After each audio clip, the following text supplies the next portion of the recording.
أعوذ بالله من الشيطان الرجيم بسم الله الرحمن الرحيم اللهم صل على محمد وعلى آل محمد كما صليت على إبراهيم وعلى آل إبراهيم إنك حميد مجيد اللهم بارك على محمد وعلى آل محمد كما باركت على إبراهيم وعلى آل إبراهيم إنك حميد مجيد ربي اشرح لي صدري ويسر لي أمري واحلل عقدة من لساني يفقه قولي ربي يسر ولا تعسر وتمم بالخير وبك نستعين يا فتاح يا فتاح يا فتاح يا عليم يا عليم يا عليم آمين يا رب العالمين. Alhamdulillah, we are together again on our monthly session, and Alhamdulillah, this is our 5th session, and we are continuing our series to learn more and more about Deen. And as we all know that Alhamdulillah, we are approaching the very important month of Ramadan. So today's session is definitely going to be around the guidance, the barakat, the virtues, the Faḍa'il, some essential rulings related to the month of Ramadan. So that's what inshallah we are going to talk about today. So Ramadan, that is an Arabic word which has the root of Ra, Mim, Dad, Ramadan. That means to burn something. That also means the scorching heat, harshness of sun, like something really burning. So when it comes to the religious interpretation, so Ramadan means that it is a month which burns our sins and we get rid of our sins. So this is the month of forgiveness from Allah SWT for the people of Iman. And in this month, we all do fasting, and these fasting are mandatory on all the adults. So we are going through, inshallah, the requirements when fasting becomes farz on anybody. So inshallah, we are going to talk about that. So fasting, the Arabic word for that is saum, which means to stop or hold ourselves from wrong things. So Allah SWT mentioned in the Qur'an in Surah Al-Baqarah, verse 183, Allah SWT said, يا أيها الذين آمنوا كتب عليكم الصيام كما كتب على الذين من قبلكم لعلكم تتقون. O believers, fasting is prescribed for you as it was for those before you, so you become Allah conscious. You become the people of taqwa. So fasting month is in fact going to help us to increase our taqwa. And we know in Islam everyone is equal, but there is one exception to that. Someone is better than another person only on the basis of taqwa.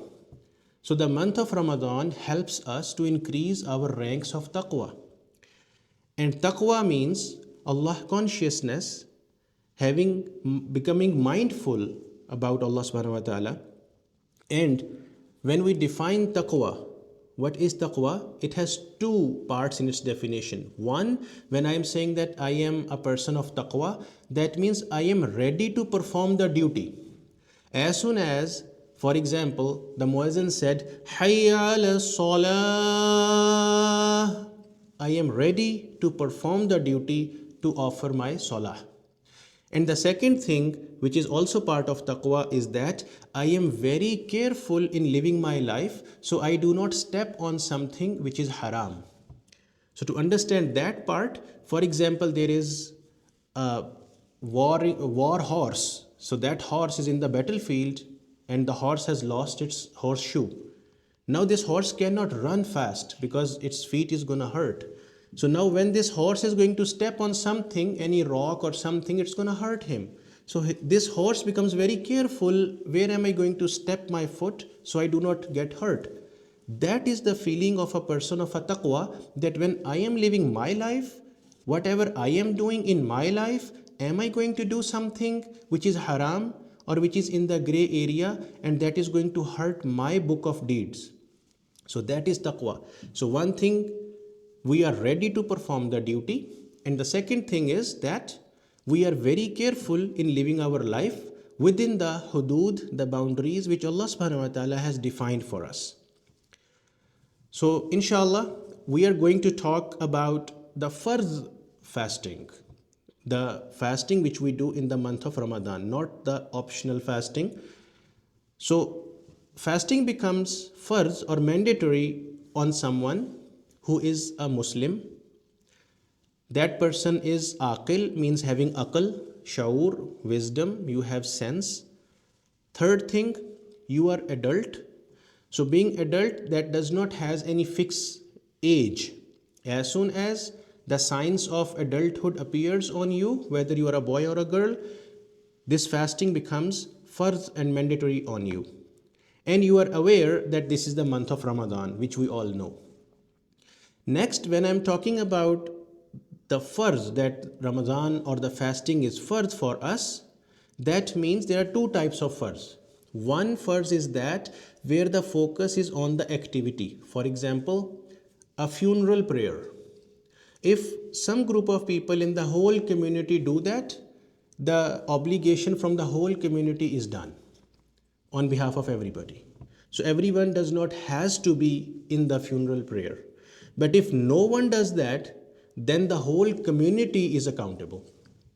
So here the focus is on that activity to be done by the group of people.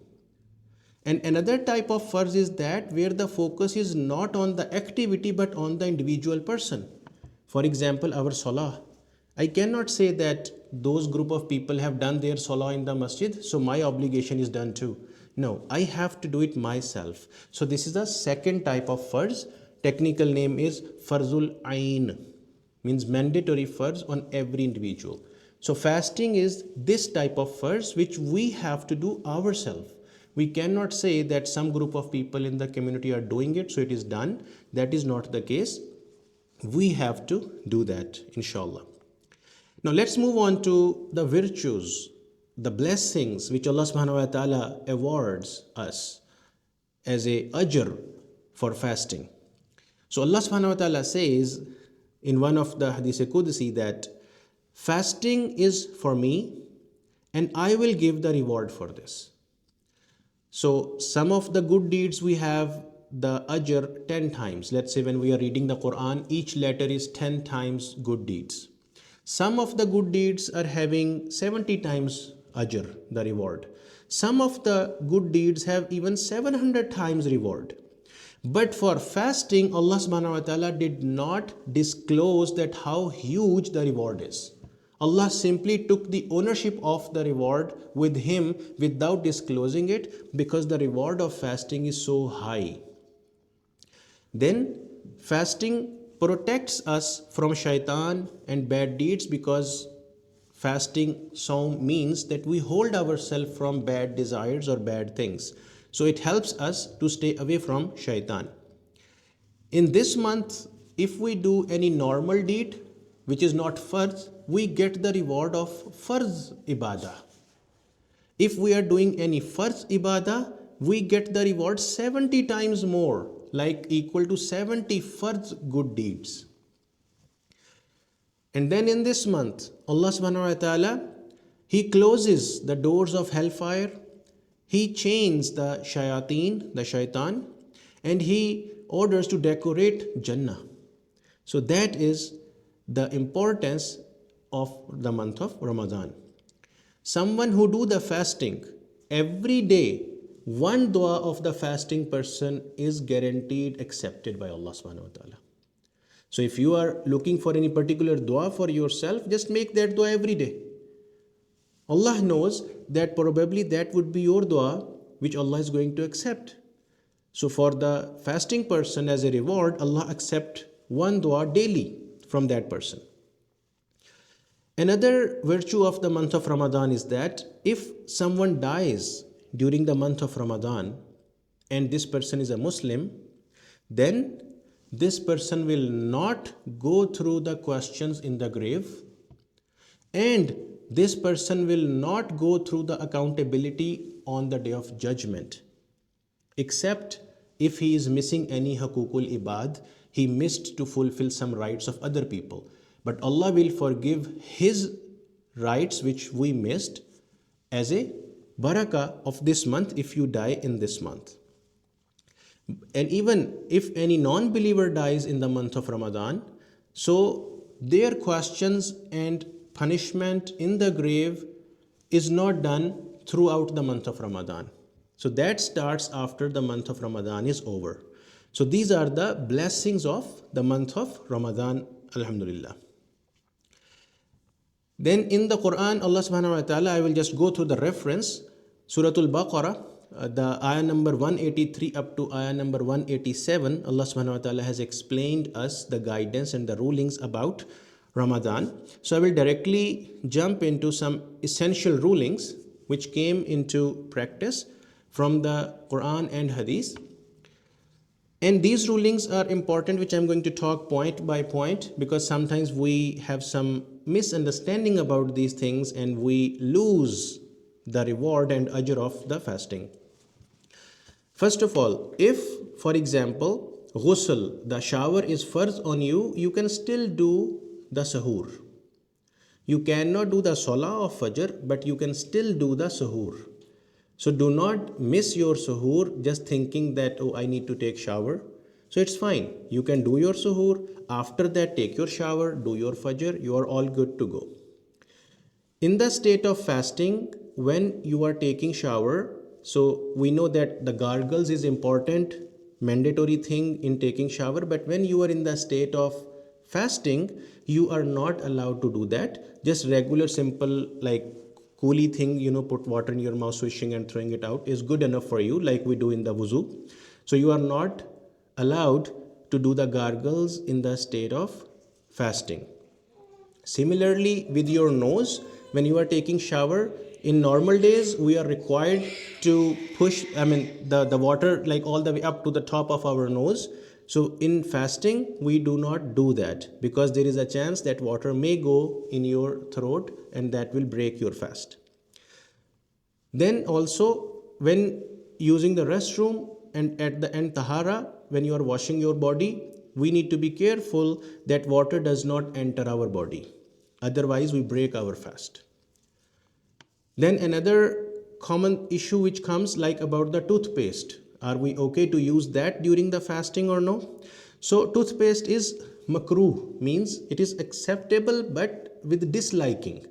The risk here is that because when you do the toothpaste, so the paste is possibly can go in your throat and you may end up breaking your fast. Miswak or siwak, that is the sunnah. That is what we should always do. You can do the toothbrush before the suhoor time ends, and after the iftar you can do that. But during the day when you are in the state of fasting, you should better prefer the miswak so you avoid any risk of breaking your fast. Next very important thing about fasting is the intention, the niyyah which we do. So without intention, no deeds are accepted. So intention is mandatory for fasting. And when we talk about the intention, for each fast, we need to do our intention separately. Just like with the salah, we do not do the intention in the morning that, okay, I make the intention for all 5 salah right now. So we do the intention at the time when we are going to do the salah. So similarly, when the fasting day is there, before that, we should be making the intention that I am making my intention to do the fasting. The dua about fasting, the intention of fasting is Wabi Sawmi Ghadin Nawaitu Min Shahri Ramadan. Now, in this dua, there is a word Ghadin. Wabi Sawmi Ghadin Nawaitu Min Shahri Ramadan. Ghadin means tomorrow. That means I intend to fast tomorrow in the month of Ramadan. So when we are talking about tomorrow, that means the day has not started yet after Fajr. So before Fajr, we have to do the intention. You can make the intention even after Isha last night. So when you have the time for Isha, after that all the way until the Fajr time starts, during this whole night time, you can make your intention. Wabi Sawmi Ghadin Nawaitu Min Shahri Ramadan. When it comes to the iftar time, the dua which we do at the time of iftar is Allahumma inni laka sumtu wa bika amantu wa alayka tawakkaltu wa ala rizqika aftartu. Now this dua is in past tense. past tense grammatically. That means first you open your fast, break your fast, then you make this dua. Lot of times we make this dua before eating the khujur, the dates or zamzam or water, whatever we are using to open the fast. So before that we make this dua a lot of times. So that is the common mistake. This dua is in the past tense. So first open the fast, then make this dua. Similarly, for those who do the azan of Maghrib, they are also required to first open their fast and then make the azan. So that is also there. Now, if someone unintentionally, the person forgets like, oh, I am fasting, and they eat something or drink something, in that case, your fast is not broken. You will continue doing your fast like a normal fasting day. You do not need to make up the fasting. You do not need to give any kafara or compensation or fidya or nothing. You are going to treat yourself like a normal fasting person, because as soon as you realize, oh, I was fasting, then stop right away, wash your mouth and just continue your fast normally. Next scenario is that if a Muslim woman during the day of fasting, she completes her menstruation time. Now she will be starting her fasting from the next day, but this day in the middle of which she is now all good to the good health, for this day she will be making up the fast later on after the month of Ramadan. But for that rest of the day, she should also avoid to eat in public openly. That should be avoided, but she will be making up the fast later on after the month of Ramadan. If there is a person who take the shahada, the new Muslim, in the middle of the day, now for this person or someone who becomes adult or the signs of adulthood comes in a day, then they are required to start their fasting from the next day. They do not need to make up for that same day. So they will be starting their fasting from the very next day. For minor child who is not adult, for them, if they try to do fasting, they break their fast, there is no problem in it, no kafara, no penalty, no compensation, no makeup, nothing, because fasting is not obligated on the minor person. But sometimes we try our little ones to give it a try to build up their stamina, so that is fine. In the middle, later on in the afternoon, if they want to eat or drink something, they are fine. Then if, for example, for some reason your fasting is missed, which you need to make up after the month of Ramadan. Let's say last year Ramadan, if you missed any fast and you did not make them up throughout the whole year, and now the next year Ramadan has come. So now first you need to do your this Ramadan fard fasting, and after that you should make up the last year fasting. You will not prefer the make-up fast over the current required obligatory fast. So that is there. Now, there are some exceptions where someone is allowed to skip their fasting. So in this one, for the sisters during their menstruation days or postnatal days, they are exempt from fasting, not required to do fasting. But for those days, later on, they need to make up the count. For a sister who is pregnant or feeding a newborn baby, for them, if the month of Ramadan comes, then if she feels that there can be a risk to her health or to the baby's health, she is allowed to skip the fasting, no penalty, nothing. Later on, she can make up the fasts. And then if any sister is fasting and during the day her menstruation period starts, her fasting will be considered as broken. No penalty. Later on, for this day, she will be making up the fast. Now, let's come to someone who is sick. So, just on the grounds of having a doubt that I am sick, you are not allowed to skip the fasting. So, if you have the high chances that by fasting, your health is going to take you towards serious sickness or you may die, in that case, you can skip the fasting, but that should also have some medical history. And even in that, lot of scholars have advised that we should take the prescription from a practicing Muslim doctor who will see your history and suggest you that yes, your health is very critical, that if you do fasting it can hurt you seriously. In that case you can skip your fast and later on make up the fasting. Then another scenario which youth lot of times come through, so that is to have a wet dream or involuntary ejaculation during sleeping. So in that case your fast will not be broken. When you wake up, take your shower, you are going to complete your fast normally. Then Allah SWT is in the Qur'an has made this lawful for the married couples that they can approach each other during the night but not during the daytime when they are in the state of fasting. These are the hudud, the boundaries Allah SWT has put in place. Another exception in which you are allowed to skip your fast is the travel. Someone who is a traveler. In this scenario, if you are out of your town for more than 3 days, you are considered as a traveler.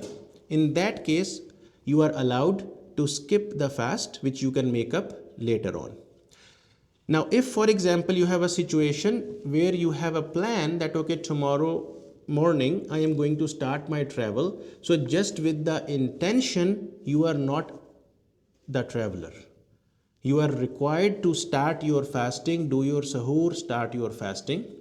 During the day, due to hardship of travel, if you have to break your fast, you can break it without any penalty and you can later on make it up. But not just on the basis of thinking that, okay, I'm planning to travel tomorrow, you are not allowed to skip your fast. With respect to fasting, earlier back then, the travel was very hard, difficult. So at that time, this flexibility was there. Now we can also apply the spirit of skipping the fast, because if your travel is that hard, then it's okay that you can skip your fasting. But not just on the basis of a plan, you are not allowed to skip your fasting. And again, if you break your fast due to hardship of the travel, it's okay. No kafara, no penalty, no compensation or fidya, nothing. You are fine. You can later on make up your fast. Now coming towards the fidya, the compensation which you are required to do in place of your fasting. So if there is a person who is very old and we know that this person is not going to get better or more energetic to make up their fast later on. They are very old, very weak. They are physically, health-wise not in a position to do fasting. And for rest of their life, they will not become healthy to do the fasting. So for these people, instead of fasting, they are allowed to give some fidya, the compensation, in place of their fasting. If similar scenario is with the person who is sick, and their sickness is so serious that there are no hopes that this person is going to make it to the good health again. So this person can also give the fidya, the compensation for their fasting. But for example, if this person later on comes back to the good health with the blessing of Allah, then this person has to make up the fasting, and whatever the fidya he gave will be considered as sadaqah from his side. Next situation, if there is any old person who is not able to do the fasting during summertime, because in summer we have very long days, but they are okay to do the fasting in winter days. So it's fine. They can skip their fasting in summer and make up the fasting, the qaza, in winter time. That is also fine. When we come towards the fidya, how much is the compensation for this kind of fasting which you skipped due to valid reason? So in this one, you are required to feed one person, mustahiq, one deserving person, 2 times meal, morning and evening, 2 times meal to the same person. That will be considered as a fidya or compensation for your one fasting which you were not able to do, and there are no chances to make it up later on. Now, if, for example, someone is sick during the month of Ramadan, let's say for 10 days someone was sick and they did not do their fasting, the month of Ramadan ends, after some time this person becomes healthy.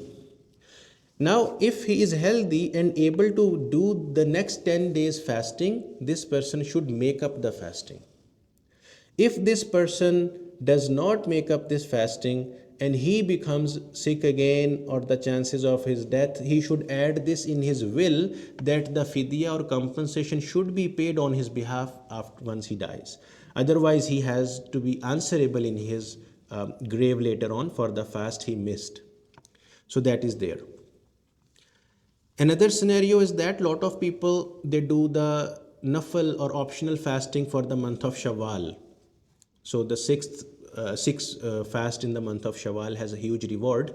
So if you are already missing some of your farz fasting in the month of Ramadan, and now Shawwal month comes, you should first prefer to make up the farz fasting and then plan for any other optional fasting. You cannot prefer optional fasting over the missed farz fasting. So that is there. So these are some scenarios of fidya and compensation or make up the fast. Now the kafara, the penalty. Now penalty for the fasting is going to be on that person who breaks their fast intentionally, knowingly. If you break your fast, then you have to make up the fast later on, plus you have to pay the penalty. How much is the penalty? I'm coming there in a little bit. Now this penalty is wajib, means if you miss it, it's going to be considered as a sin. So it is required to be done. So if you break your fast intentionally, knowingly, in that case you have to make up later on and do the penalty. Now what is the penalty? Penalty is that you are required to do the fasting for consecutive 60 days. If you break your fast, and out of those 60 days, if you miss one day, that cycle of 60 days restarts. The only exception is for the sisters, for the days when they are not able to do the fasting, and the exceptions are only for those days on which fasting is prohibited. The day of Eid, Eid ul-Fitr, the day of Eid ul-Azha, and the 3 days after that. So these 4 days in a year you can skip, you are not allowed to do the fasting, but other than that you have to do 60 days consecutive fasting to make up that kafara for the fasting which you broke intentionally. If for example you broke multiple fasting and you did not do the penalty for any of them, then just one time 60 consecutive fast will make up the penalty for all of the previous violations you did. So all these options are there. Now if someone is not in a good health that they cannot do 60 consecutive fasts and their health is seriously not able to do it, in that case only it is allowed that they can feed someone for 60 days or feed 60 people. Morning and evening will be considered as one. So for 60 days, 2 times meal to the same person or 60 different people, that will be considered as the compensation, the penalty or the kafara to break your fast intentionally. So there is a huge cost to that. Now at the end, I want to go through some common mistakes which we are going through around us in the month of Ramadan, and a lot of times we do not pay attention to that. So one thing which sometimes we do is when we come to the masjid, Imam is already leading the Taraweeh Jamaat. Isha Jamaat is done, Taraweeh Jamaat is going on, and we are coming to join in that Taraweeh Salah, and we make the intention of Isha. So that is wrong. If I am doing it like I came in the masjid, Imam is already in the first rakat, he is doing 2 rakat of Taraweeh, I make the intention of Isha, standing behind the Imam, doing the first 2 rakat with the Imam, and then when the Imam do the salam, I stand up for the 3rd rakat and do my 3rd and 4th rakat and consider that whole thing as a 4 rakat of farz for Isha. That is wrong. Because when you are following the Imam, you are following the niyat of the Imam also. Imam has done the niyat of Taraweeh, not the farz of Isha. So we should keep in mind that we do our Isha separately on a side by ourselves and then join in the Taraweeh Salah with the Imam. So the Jamaat of Imam for the Taraweeh is not part of the Isha Salah. Second thing, there is a opinion that should we do 8 rakat or should we go for 20 rakat, or what should we do? First of all the Taraweeh, that is the optional Salah. It is not Farz Salah. If you do 8 or you do 20, you will get the reward. But definitely if you go for 20, you get more reward. If you go for 8, you get less reward. There is a hadith of the Prophet ﷺ where he said, whoever prays Taraweeh, the Qiyam, the night prayer, with the Imam until the Imam finishes it, it will be recorded that he spent the whole night in prayer. So that means if your Imam is doing 20 rakat and you stay with the Imam doing 20 rakat, it will be rewarded to you just like you did the Salah for the whole night. But if you leave earlier, you will get the reward for whatever you did. Another common issue which we are getting a lot now is that when we are standing in the Salah, in the Taraweeh behind the Imam, we pull out our phone, open the Qur'an on it and start reading on the phone behind the Imam. There are no such evidences available for that. The adab, the protocols of the Salah is that when you are standing in the Salah, you are looking down at the place where you do your sajda. You are not allowed to look on anything else. And when you are standing behind the Imam, you are required to listen to the Imam, not to read behind the Imam on your phone. If you want to do that, it is also okay, but then don't join in the Salah. Sit on a side, open your phone or the Qur'an and listen to the Imam and read on the Qur'an, that is fine. But not in the state of Salah. Because in that case, you breaks your Salah. So keep that in mind. After that, another important thing is, lot of times we do the Taraweeh, we leave after 8 rakah, 12 rakah something and we miss the witr for Isha. So witr is wajib according to one school of thought. Wajib means it is required to be done. If we miss it, then it is a problem. It can be a sin. So we must, when we finish the Taraweeh, whether 8 or 12 by ourselves, we should do the witr at the end and before we go home. Next common issue is that we sleep very late at night and we do not wake up in the suhoor. And we just start our fasting without the suhoor. So that is not the Sunnah way. Sunnah is to do the suhoor and keep eating until the last minute. That is what Prophet ﷺ has suggested us. So staying awake late night, missing the suhoor, that is not appropriate. Lot of times we wake up the whole night, spending time here and there around, maybe on phone, games here and there, and we do the suhoor and then we sleep and we keep sleeping the whole day. That is also not right. We are missing our salah, we are missing our day, we are missing our lot of ibadat. So that is also we should keep in mind because this month comes once in a year. Next thing, lot of times we get ourselves busy before iftar time and we delay opening our fast. That is also not okay. We should open our fast exactly at the time when it opens. Do not delay your fast. And do not do overeating in your iftar. So these things are important. Another thing, lot of the times we become lazy after iftar and we miss the Taraweeh, which we are able to do, but we miss it. So we are missing a huge reward by missing the Taraweeh. So Prophet ﷺ said, this hadith comes in Bukhari and Muslim, whoever prays during the nights of Ramadan with faith and hoping for reward, his past sins will be forgiven. Now here all the minor sins will be cleared out from your book of deeds if you do this.